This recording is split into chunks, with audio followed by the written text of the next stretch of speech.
Hey everyone, my name is Caleb and I am so excited that you are here today. You may have heard that God made each one of us to be so special, so unique, and so rare. There's only one you, and that is what makes you a limited edition. See what I did there? Now, it's one thing to know all of that is true, but sometimes the stuff that makes us unique is the stuff that makes us feel different. And different is not always what we want to be. Now, that reminds me of a time when I was a freshman, right? Went from 8th grade to 9th grade, right? And I was a basketball player.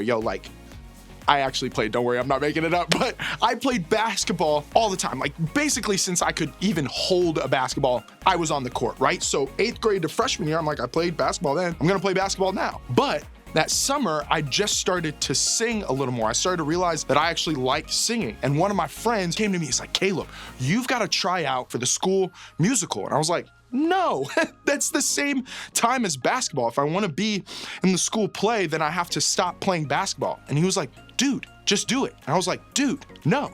And we went back and forth and he was like, you're never gonna make it to the NBA. And I was like, I know, but I still love playing basketball. And it was just this random back and forth. And when I look back on it, it made me realize that I didn't want me being the singer to be my thing. Like I wanted to be the basketball player, because basketball player, everybody knows somebody who plays basketball. Not everybody's involved in drama club. That would make me feel a little different. And maybe you have something that makes you different from other people in one way or another. I mean, after all, we all have unique and special qualities. But while people may say it's not a bad thing to be different or stand out, you might not really believe it. So, what do?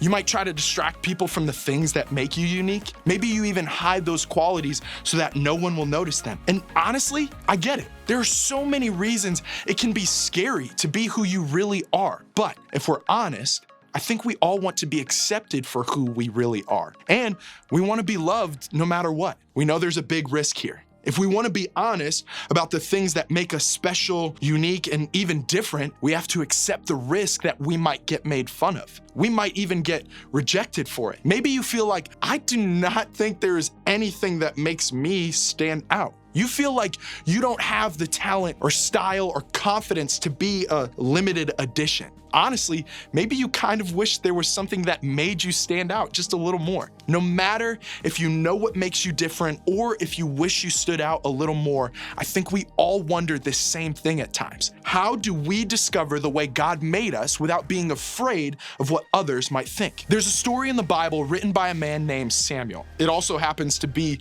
about Samuel. When we read about Samuel and what he experienced thousands of years ago, we're reading about a real guy who wrote down what he really went through. Hold on. Oh boy.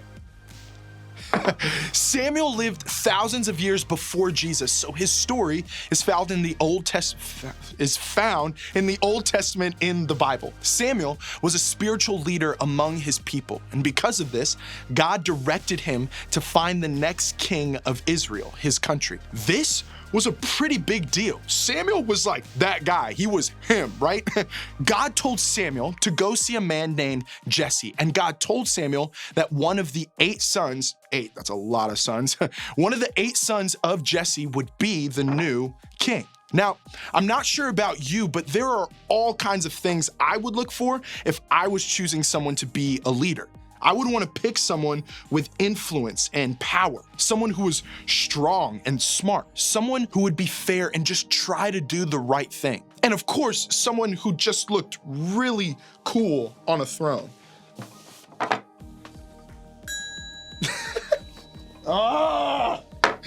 Samuel probably had a list of qualities just like mine. And when Samuel saw Jesse's oldest son, he was positive he'd found the future king. But that's not exactly how things turned out. When they arrived, Samuel took one look at Eliab and thought, surely this is the Lord's anointed.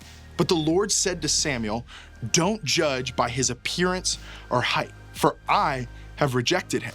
The Lord doesn't see things the way you see them. People judge by outward appearance, but the Lord looks at the heart. Do you know that word anointed? To anoint someone means they were chosen by God. Often, this was shown by rubbing or pouring oil over their head. The oil was a sign that the person had been set apart for a specific purpose. Based on appearance alone, Samuel thought that the oldest son, Eliab, was the chosen one. But almost as soon as Samuel had this thought, God had something to say about it. We as human beings tend to judge on what we can see. We think that what makes someone worthy to be a leader is something we can see or experience. But in God's eyes, it's the heart that makes someone worthy. So, what did Samuel do? He was still there to anoint a king after all. And from there, it became kind of like a competition. One by one, Jesse's other sons presented themselves to Samuel, and one by one, Samuel didn't choose them as king. When it seemed like Samuel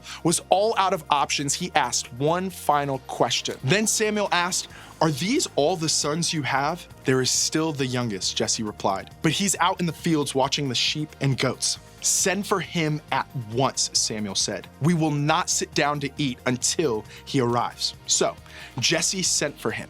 He was dark and handsome with beautiful eyes, and the Lord said, "This is the one. Anoint him." Wait, what?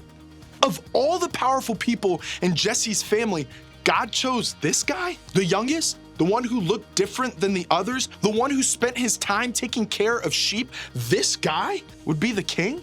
Well, yeah, he would. His name was David, and he turned out to be one of the most famous kings in the whole Bible. Of course, Samuel had no idea about that. He just knew that God saw something in this kid that nobody else could see. Samuel knew that God saw what made David unique, and instead of rejecting or teasing, God chose David specifically because of what made him different from everyone else. Years after his interaction with Samuel, David did become king, but it was not an easy path. He spent many years still watching sheep, even after God decided he would become the king. At times, his life was even in danger, and of course, he made some really bad decisions. David didn't always get it right, but still, at the end of the day, David was chosen by God. So when he finally became king, David spent time writing down and reflecting on his life. Let's take a look at some of his words.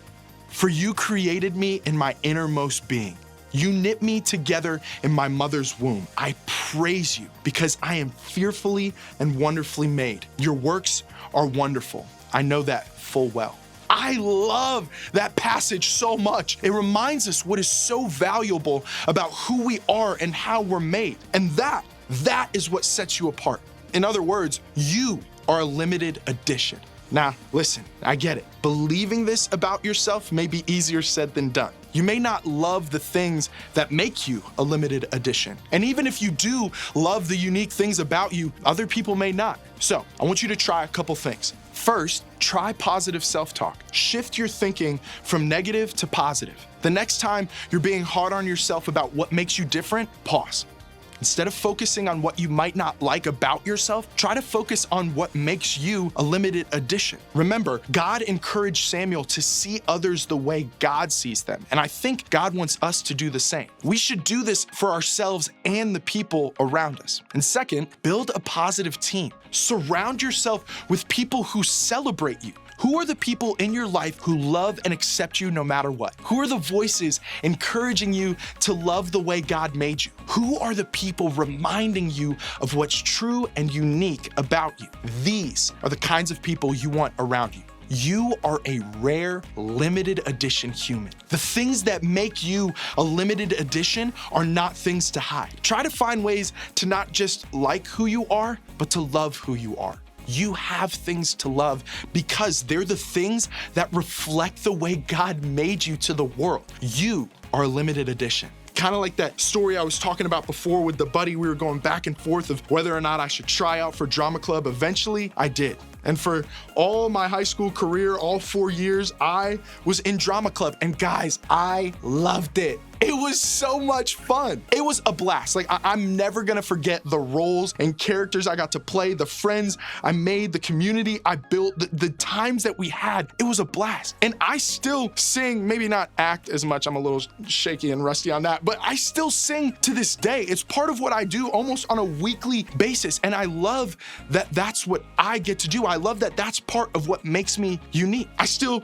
can play basketball and do all these other fun sports, but the singing, that's what makes me feel like a limited edition. So I want you to remember too, when you find that thing, you are also a limited edition.